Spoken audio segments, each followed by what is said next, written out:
Napakalakas ng ulan dito sa amin lugar. Yan mga guys. Yan, ganyan ang ano namin dito. Labas. Yan o, lakas ng mga tulo ng ulan. O, kita mo. Ah, pinapasok din pala yung garahe niya dun o. Ayun o.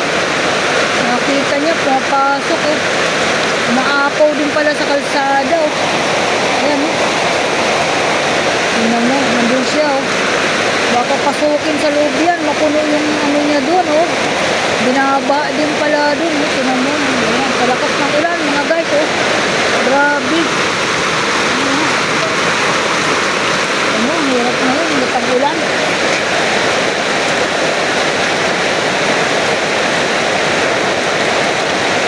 Oh, ayan, binubuksan niya yung kanyang garahe kasi pinapasok na ng tubig. Ayan naman guys. Pasok ang tubig na yun. Malakas. Ayan. Malakas ng ulan. Ganyan. Mas malakas pa ito sa bagyo. Diba wala na yung bagyo? May sumunod atang bagyo eh. Ayan na yun. Oh, malakas ng mga buhos ng ulan. Kaya ingat tayo mga busing, mga guys sa ating mga lugar.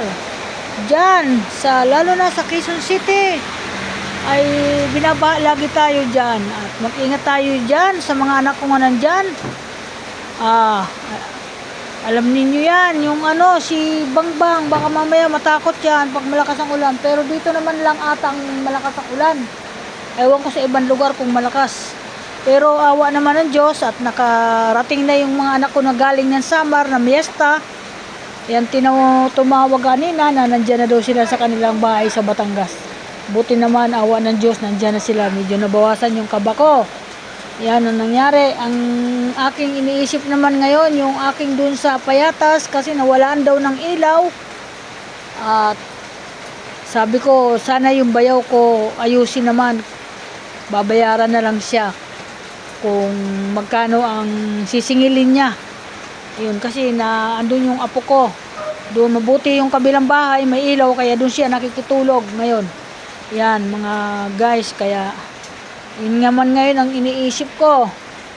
Yan, talaga, oo. Tapos na ako sa pag-iisip, dapat na mamahinga na ako. Yan. Huminto na naman ang ulan, oh, nawala, di ba? Tapos maya-maya bubuhos ang ulan. Ganyan lang po yan, pabuhos-buhos lang po yan. Thank you. Magandang hapon. Welcome to my vlog. Thank you po. Maraming salamat. Ingat po ang lahat. Lalo na ang mga bata. Huwag natin palalabasin ng bahay. Baka mamaya madulas, mabagok ang ulo, o kaya mapunta sa kanal, mahirap na, 'di ba?